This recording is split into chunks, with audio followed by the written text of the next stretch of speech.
Bonjour, alors dans ce chapitre nous allons voir la gestation et l'accouchement et comment se nourrit le fœtus dans l'utérus de sa mère. Donc la gestation c'est le temps que la femme est enceinte. Chez les autres, donc chez l'espèce humaine c'est 9 mois, chez d'autres espèces comme l'éléphant ça peut être 2 ans. Avant tout, nous allons redonner quelques définitions. Alors, la fécondation, ce qu'on appelle la fécondation, c'est la rencontre ou la fusion entre un spermatozoïde qui vient du mâle et un ovule qui vient de la femelle. Donc, lors de leur rencontre, leurs deux noyaux fusionnent et ne donnent qu'un seul. Et ça, c'est ce qu'on appelle la cellule œuf. Donc, on a l'habitude de dire que 1 plus 1 égale 1, puisque la cellule œuf, c'est la toute première cellule dont nous avons été constitués. Cette cellule œuf se divise en deux, et à partir de ce moment-là, on appelle ça un embryon qui se divise en des milliers de cellules, et ça devient un fœtus lorsqu'il possède tous ses organes. Donc toutes les cellules se sont réarrangées pour faire des organes. Nous allons nous inscrire dans la fécondation interne, puisqu'il existe des fécondations qui ont lieu à l'extérieur des animaux, c'est le cas chez les poissons par exemple. Et la fécondation a lieu dans le corps maternel. Donc ça, c'est le cas notamment chez tous les mammifères. Et nous allons voir la gestation, c'est-à-dire le développement de l'embryon et du fœtus à l'intérieur de l'utérus de la femelle, ce qui n'est pas le cas chez les animaux qui pondent des œufs. Alors, tout d'abord, lors de la relation sexuelle, pour rappel, le sperme est déposé au niveau du vagin, juste avant le col de l'utérus, ici. Ensuite, les spermatozoïdes, qui sont dans le sperme, vont remonter l'utérus, ici, vont aller dans les deux trompes, nous on va aller dans une des trompes, et vont aller jusqu'ici. S'il n'y a pas d'ovule parce que c'est un moment du cycle où il n'y a pas eu d'ovulation, eh bien la femme ne pourra pas tomber enceinte.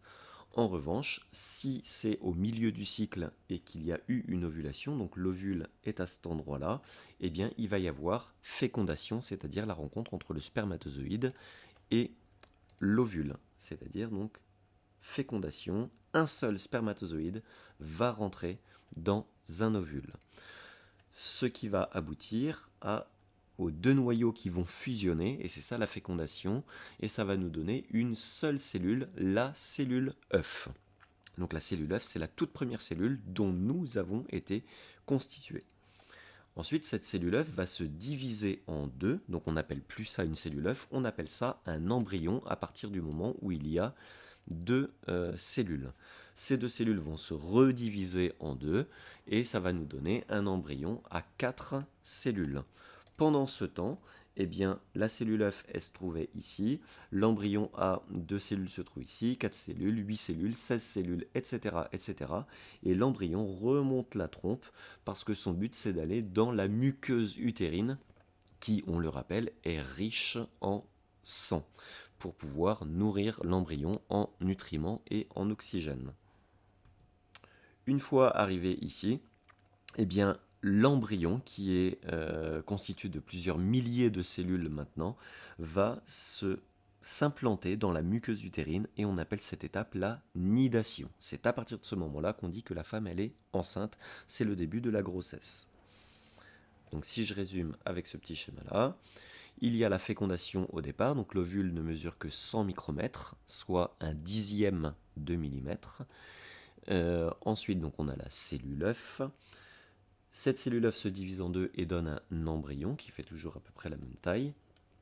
Et au fur et à mesure de l'avancée dans la trompe, l'embryon va se rediviser et ici, il va se mettre dans la muqueuse utérine. Donc là, l'embryon fait à peu près 1 mm de diamètre et a plusieurs milliers de cellules.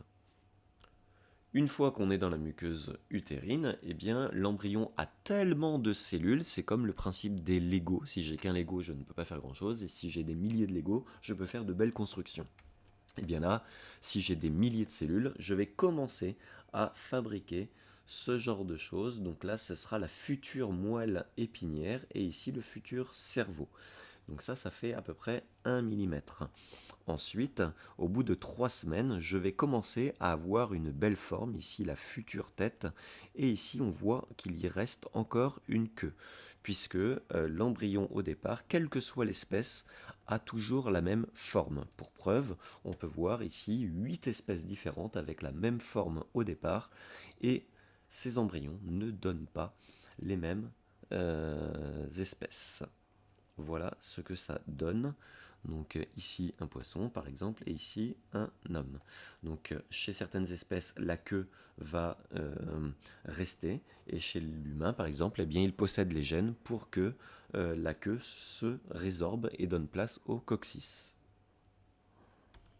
Ensuite, au bout de 1 mois, eh bien, donc l'embryon au bout de 3 semaines faisait à peu près 2 millimètres, parce que quand on regarde l'échelle, ça fait 1 millimètre, donc en tout ça fait à peu près 2 fois l'échelle, donc 2 millimètres. Au bout de 1 mois, l'embryon fait à peu près 5 millimètres. Donc ça c'est 1 millimètre, donc on peut le mettre 5 fois. 5 millimètres.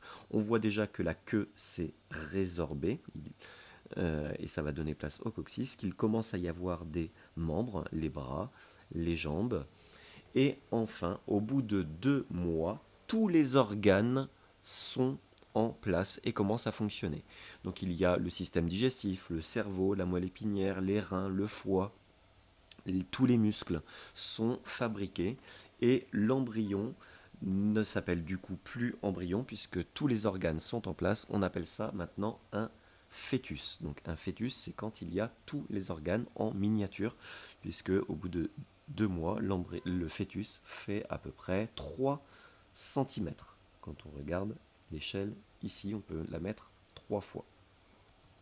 Et ensuite, il ne restera plus au fœtus que à grandir. Chaque organe va grandir pendant le reste de la gestation jusqu'à 9 mois. Alors maintenant, on va comprendre comment le fœtus fait pour se nourrir puisqu'il baigne pendant les 9 mois dans un liquide amniotique qui se trouve dans la cavité utérine. D'ailleurs, lorsque la femme perd les os, E-A-U-X et non pas O-S comme beaucoup de gens le croient, eh bien elle perd le liquide amniotique parce que la poche ici va se rompre. Donc on voit qu'il y a le fœtus qui est relié par le cordon ombilical qui est soudé au ventre et le cordon ombilical qui possède des vaisseaux sanguins appartenant au fœtus et il est relié à la mère par le placenta, un organe spécialement fait pendant la gestation et ce placenta va être collé à la muqueuse utérine. Alors si je prends une autre image pour bien comprendre, voilà, donc ça c'est le nouveau-né, son cordon ombilical qui est relié au placenta et le placenta, lui, qui va être une plateforme d'échange avec la mère, est relié ici à la muqueuse utérine. Voilà un schéma qui permet de bien comprendre le fœtus, le cordon ombilical, le placenta, collé à la muqueuse utérine, riche en sang.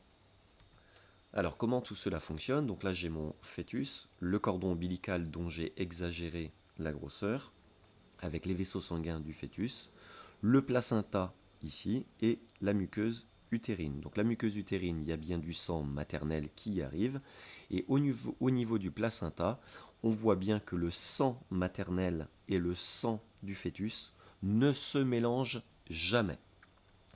Par contre, le placenta aura un rôle de filtre. Ça veut dire qu'il va laisser passer certaines choses et ne pas laisser passer d'autres choses.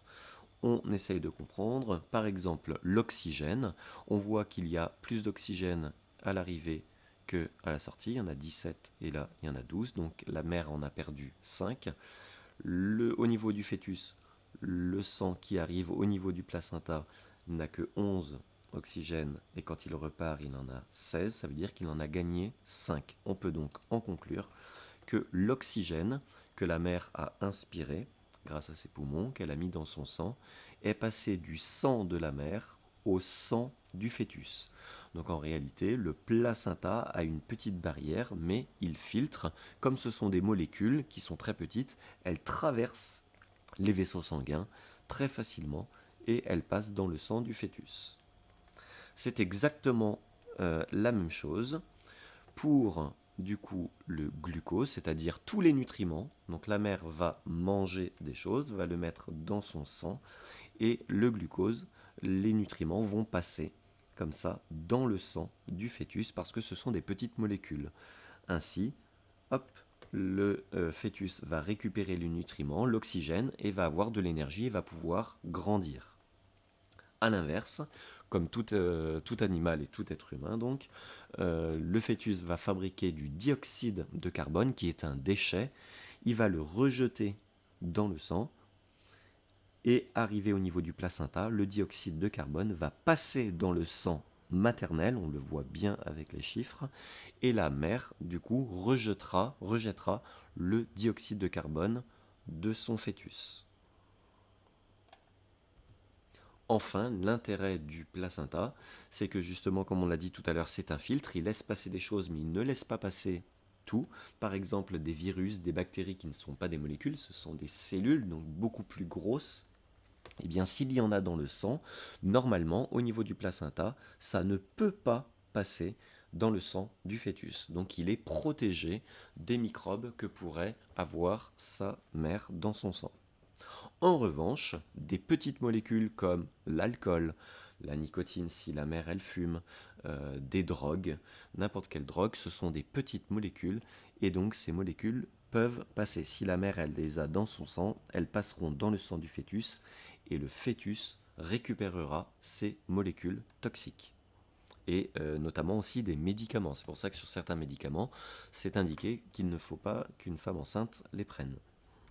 Donc si je résume, le placenta, là c'est une autre image pour un fœtus de 8 semaines, le placenta est relié par le cordon ombilical au fœtus et il va récupérer, non pas du sang parce que les sangs ne se mélangent jamais, mais il va récupérer des nutriments et du dioxygène du sang de sa mère et il va rejeter du dioxyde de carbone dans le sang de sa mère. Et le placenta permet de filtrer les virus et les bactéries, c'est-à-dire les microbes qui ne passent pas là, à travers le placenta.